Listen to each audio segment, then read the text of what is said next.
To talk about this political showdown in a South suburban community, residents and trustees in Dalton passed a resolution calling for an investigation into the mayor's administration and spending.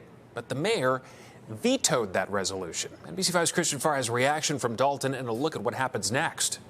We can always expect for the administration to use a lot of smoke and mirrors. Dalton trustee Brittany Norwood says she and a majority of her fellow village trustees will not stop in their fight to save the village. For the past several months, Norwood says certain trustees have been prevented from seeing Dalton's financial statements. Calling for an investigation of Mayor Tiffany Henyard.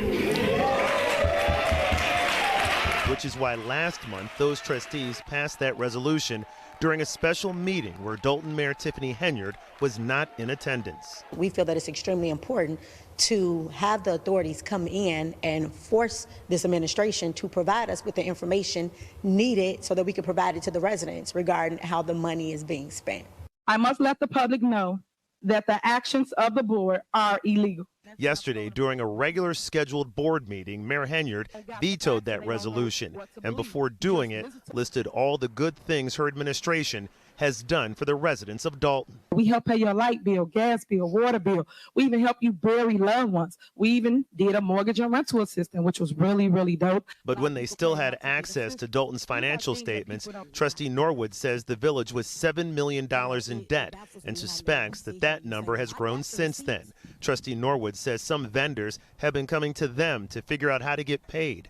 And the latest bill came from a vendor contracted to make posters. The mayor plans to poster around town with her picture on it with cute sayings. And we're saying, hey, how can we afford this if we're in a deficit? Trustee Norwood and the other trustees who supported that investigation hope to override the veto by their next board meeting on April 1st.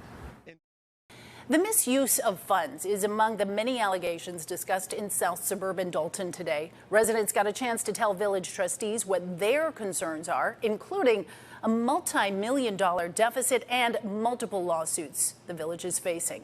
NBC5's V. Wen has the story. Dozens of Dalton residents filled this room at Lester Long facility Saturday morning for an event with the trustees. The special guest speaker, Dr. Nicole Scott. We just got to keep pushing forward.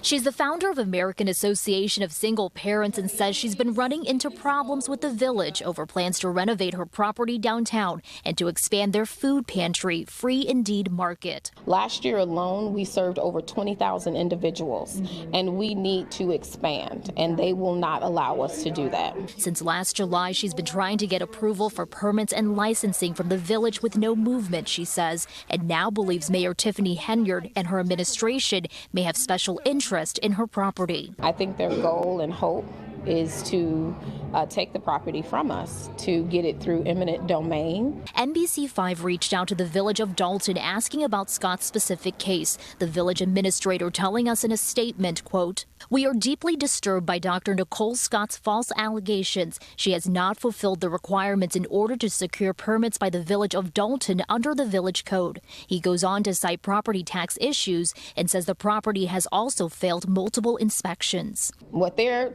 saying is not true. It took them 6 months to tell me that the things that I submitted were not sufficient. And I think that that is a stall.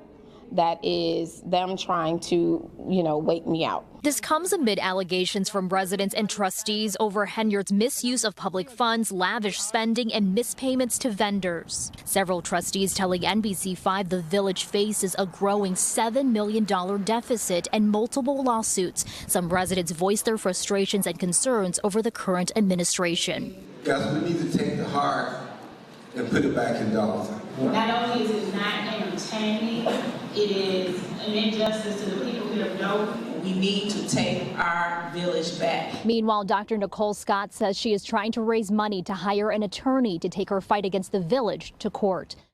More drama in Dalton tonight. Several trustees are calling on the mayor and another village trustee to resign. Both are at the center of an investigation. NBC5's Regina Waldrop started working on this case 6 months ago. She joins us now with more on what she's learned. Regina. Marion and Stefan, we obtained copies of complaints accusing Mayor Tiffany Henyard and an unnamed Dalton trustee of sexual harassment, retaliation, and discrimination.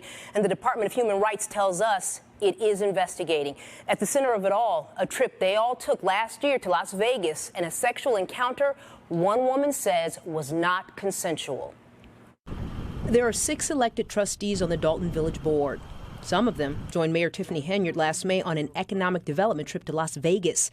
It was on that trip that the mayor's now former assistant claims she was the victim of an unwanted sexual encounter carried out by an unnamed Dalton trustee. She filed this complaint with the Department of Human Rights. According to the woman's complaint, after having dinner with the unnamed trustee, she started to feel disoriented. Then she blacked out. The next morning, she woke up in the trustee's hotel room with no memory of how she got there, experiencing physical discomfort. Officer Byron Miles, who was part of Mayor Henyard's security detail at the time, also filed a complaint with the Human Rights Department. He also went on that trip to Vegas and says in his complaint, the unnamed trustee called him on the phone and told him he had unprotected sex with the woman. In the complaint, he says he recorded some of their conversation. According to both complaints, the woman says when she told the mayor about the incident, the mayor said if this information became public, she'd be ruined. All the work she'd done would be lost. The ex-employee says the mayor told her she would take care of it and to trust her. Days later, according to her complaint, the woman was put on unpaid medical leave without her consent. She was later terminated. Trustees Tammy Brown, Kiana Belcher, and Brittany Norwood did not go on that trip to Vegas. By a show of hands, how many of you knew about these allegations? They tell NBC5 they're stunned to learn about the investigation by the Department of Human Rights and the allegations made by the mayor's former assistant. That could have been any one of us. That could have been either trustee. That could be anybody. I'm furious. This makes no sense. I'm hurt and I'm furious. That means that these people have known about this for some time. It's almost a year later. The biggest fear is always, how far is this going to go before someone gets hurt? And now I feel like this is what it's come to. The trustees say the mayor should have immediately launched an investigation. They're calling on the mayor and the unnamed trustee to resign. For you to cover up something like this, allegations of someone doing this to someone, is horrible. And you cannot lead the village of Dalton under these circumstances. Everybody involved, if you hold a position, you should resign immediately. There's already enough shame being brought to this village. How much more? How much more? In a statement, Trustee Jason House says he did not go on that trip to Vegas. NBC5 reached out to the 2 remaining trustees for comment, but didn't hear back. The village, in a statement, told NBC5 it conducted a thorough investigation into these allegations led by an independent third-party company. The statement goes on to say former police officer Miles was interviewed and denied knowing anything about these allegations, and the alleged victim refused to cooperate with our investigation. The statement continues, this is nothing more than 2 disgruntled village employees trying to make off with the taxpayers' hard-earned dollars. The village looks forward to defending these allegations and pursuing all other available remedies to the village. To clarify, Byron Miles is still a Dalton police officer. Now, we asked the trustees if Officer Miles should have done more if he knew an unwanted sexual encounter occurred. They told us they're still digesting the allegations. And NBC5 did reach out to the attorney for Officer Miles and the alleged victim for a statement. Marion and Stephen, still a lot of work to do with this story. All right, Regina, we know you'll be on top of it. Thank you so much.